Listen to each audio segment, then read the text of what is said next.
Democracy 1, Sir Keir Starmer's dictatorship 0. Starmer has U-turned. We are going to have local elections after all. This morning, Sir Keir Starmer told BBC Radio 2 that the U-turns that he does all the time are because, are you ready for this? He's a common sense merchant. And I'm a big pragmatist. I'm a common sense merchant. I'm a common sense merchant. And then 2 hours later, he did his 15th U-turn. Reform threatened legal action. They didn't even have to go to court, and they still won. They said it was illegal to cancel the local elections in about 30 different areas. And it turns out that the advice that the government had was clearly that it would have been illegal. So they just decided to U-turn on it. And that, of course, brings us to these 15 U-turns, which, drum roll, please, everybody. We have got the digital ID cards U-turn. There we go. So they're going to do it, and then they're not going to do it.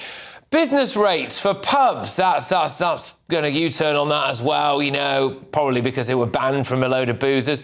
The inheritance tax on farmers, they've U-turned on that partially. Unfortunately, it was far too late for some of the farmers who literally killed themselves because of the decision they made there. The two-child benefit cap, so they weren't going to do it, then they did do it, and then, of course, you know, it's going to disproportionately impact people who are of Pakistani, Nigerian and Bangladeshi heritage, so that's great, fantastic. Income tax thresholds, they've U-turned on that as well.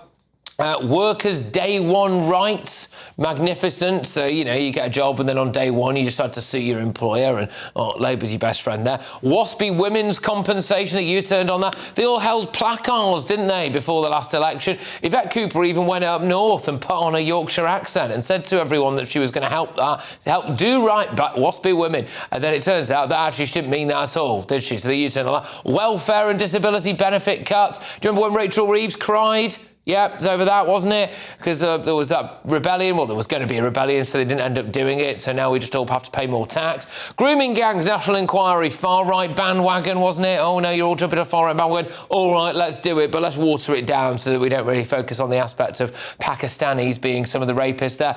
Winter fuel payment. Yeah, brilliant. They've U-turned on that. Trans rights definitions. Remarkable, isn't it, that? You know, I think, what is it? David Lammy thought you could just grow a cervix. Keir Starmer getting all hot and bothered about what a woman is, and then, you know, then they had the Supreme Court guidance, but they've not done anything with it. The national insurance issue, yeah, of course, they decided that they were going to raise that. Measurement for national debt as well, they've U-turned on that. And finally, of course, today's U-turn, delayed elections across 30 local authorities, done a UE on that. So, brilliant, right? I mean, there's more than that. I'm sure there's more than that. Anyway, people fought and died for our right to have democracy in this country. But that doesn't seem to matter to Labour. And then today, Steve Reid, Secretary of State for Housing, Communities and Local Government, said, following legal advice, the government has withdrawn its original decision to postpone 30 local elections in May. Right, I mean, this is just straightforwardly a resigning matter. Can you even imagine doing something this farcical? Here is Steve Reid now on the BBC's Would I Lie to You show. As a government minister, I once illegally tried to cancel a load of council elections. There you go. Yeah, no one would believe it, would they? I think that bloke is a moron. What is the point of Steve Reid? Part of his job is housing. He's got no idea how many homes he's built. No. How many new homes have been built since Labour took power? I don't have the exact. I'm not Wikipedia. No, I'm not Wikipedia. No, I'm here to talk to you about policy. No, that doesn't mean I know every single statistic going on in the entire housing sector. You don't know how many only know homes. it because it's written in front of you. Well, but I'm not tell in me what it charge is, of and we can housing. have a... Literally the day before, he'd put a big red hat on and walked around saying, build, baby, build, and he was throwing them around the place as well. Oh, yeah, absolutely pathetic. He was the Minister for Rural Affairs when Labour introduced the farmer's death tax, and now he's responsible for the government's most humiliating U-turn yet. If he was a comic book character, he'd be Captain Useless, wouldn't he? For a government of human rights lawyers, this Labour government isn't very good at the law, is it? Here's Nigel Farage celebrating the victory today. Last year we saw cancellations of elections without any real exceptional reason. This year, up to 30 councils, 4.6 million people denied the vote. In some cases, Norfolk, Suffolk, East and West Sussex, this would have been the second year in a row that people who are paying their council tax would have been denied the chance to vote. So that's why we took them to the High Court. We were due there this Thursday. They've caved, they've collapsed. It's a victory for reform, but more importantly, it's a victory for democracy in this country. We are delighted. Well, there we go. The good thing is that this will probably hasten the end of Sir Keir Starmer. He is despised, and every single leaflet from opposition parties that will land on people's doormats at this variety of different local elections we're going to have will say Keir Starmer didn't want to let you vote. And he will go down in history as the bloke who tried to block democracy. Let's go.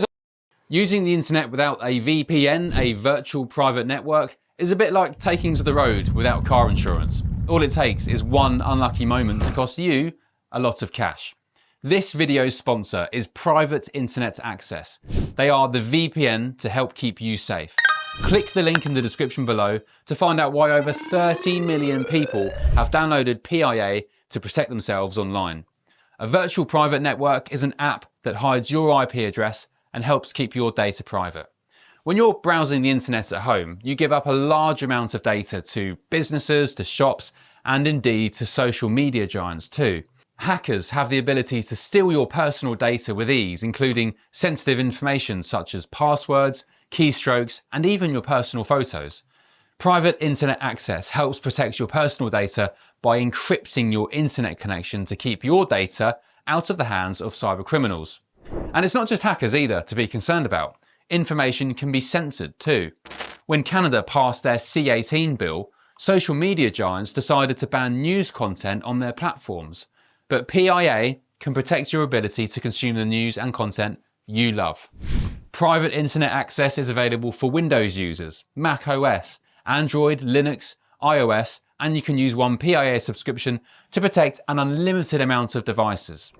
And we've got a huge GB News discount for you too. Click the link in this video's description and you'll get a massive 83% off PIA. That's under £2 a month, the price of a coffee, and you'll get an extra 4 months completely free on top. Also, there's a 30-day money-back guarantee too. Visit piavpn.com/GB News to start protecting yourself digitally today. That was my panel. Got Daily Express columnist Carol Malone, journalist and broadcaster Benjamin Butterworth, and Reform UK Sir Jake Berry. So, Carol, we are now getting elections. I mean, remarkably, the government's own legal advice would have been, we will lose this in court, which reading between the lines means we would have illegally tried to stifle democracy in Britain.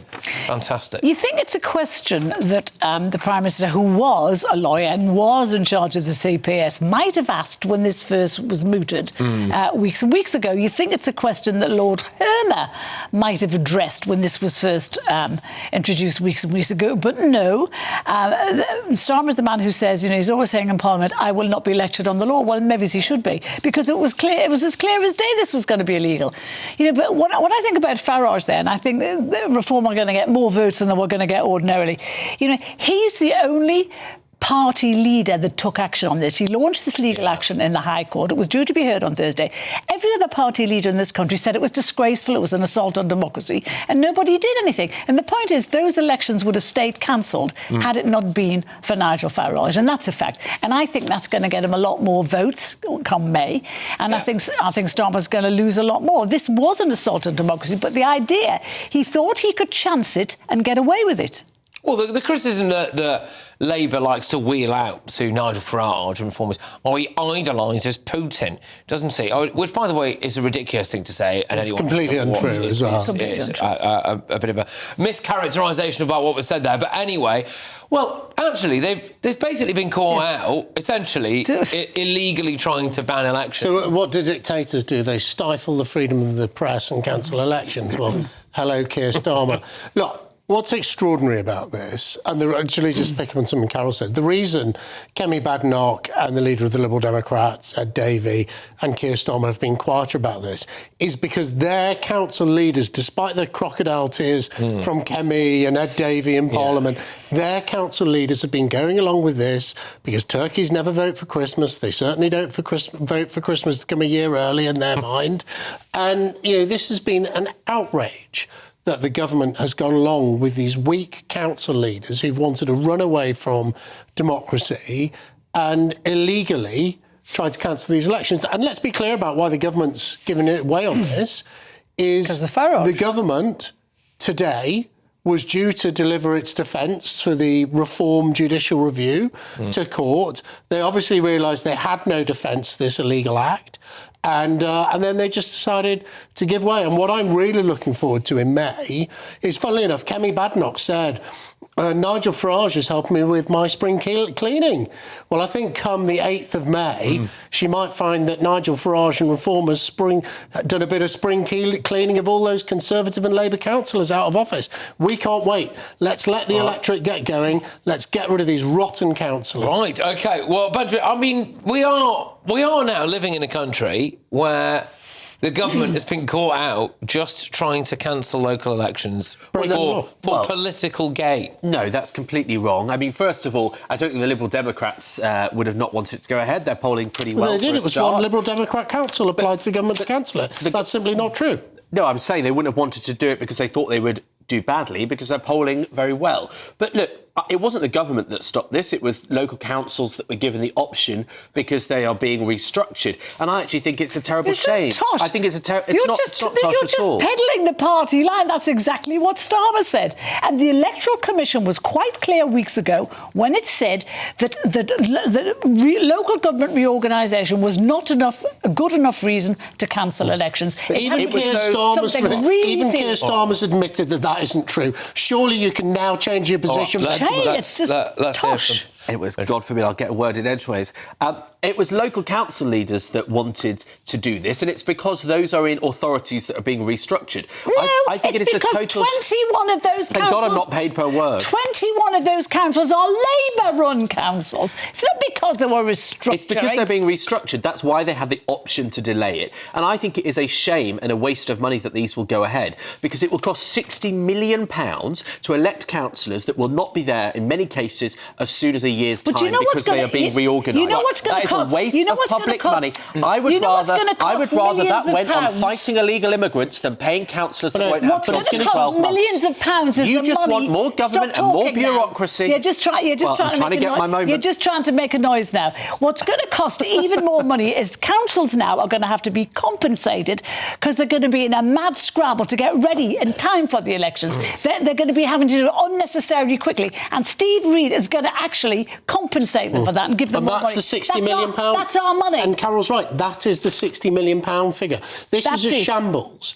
It's costing the taxpayers tens of millions of pounds, because Steve Reid, the local government secretary, and Keir Starmer attempted to illegally block the right of 4.6 million people to vote. And if Nigel Farage and Reform hadn't threatened to take the government to court, in fact, had issued the legal proceedings, was taking them to court, these people would have been denied a vote. That is why Steve Reid should go. Yes. He's the local government secretary. He's attempted to perpetrate an illegal election cancellation. It's cost us taxpayers £60 million.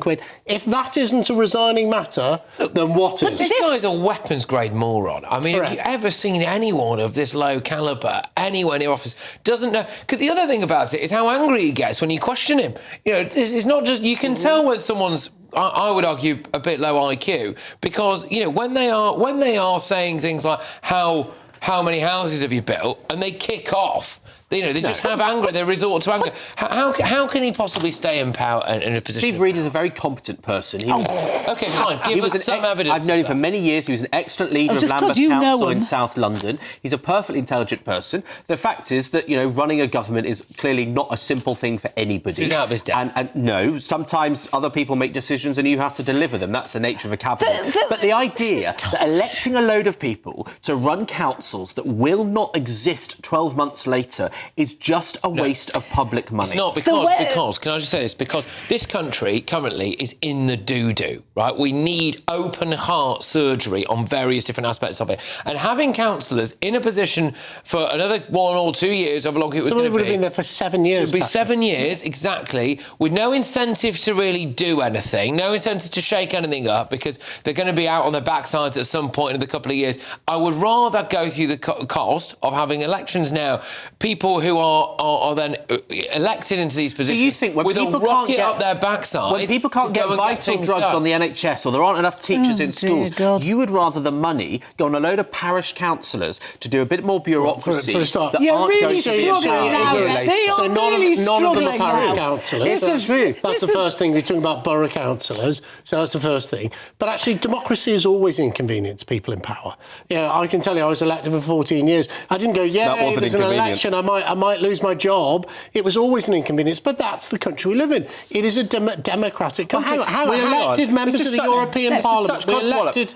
We elected members of the European Parliament to serve less than, I think it was 6 months, because we knew we were leaving the European Union. But that is how democracy works. You can't cancel it because it's inconvenient. You can't cancel it because it's expensive. We live in a democracy, and our Prime Minister and his cabal of people who've attempted to break the law by cancelling these elections in his cabinet don't like But the weapons-grade moron here is Keir Starmer. He is a lawyer. He is the former boss of the Crown Prosecution Service.